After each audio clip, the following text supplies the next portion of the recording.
بسم الله الرحمن الرحيم. فيديو النهارده يا جماعه افتكاسه احنا مش عارفين زيها، يعني انا ما شفتهاش قبل كده.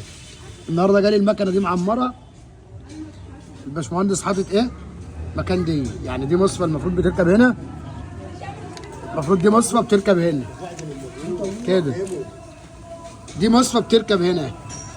شال ما كانش مركبش مصفى خالص، دي لسه يعني ايه جايبها من عندي. تمام، ركب مكانها ايه بقى،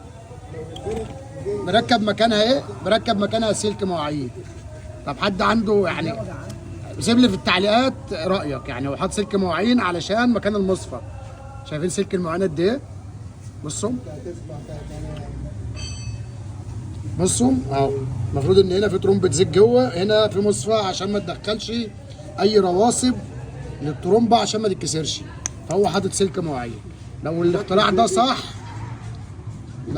ده صح سيبوا لي يلا في تعليق، قول لي ايه رايك.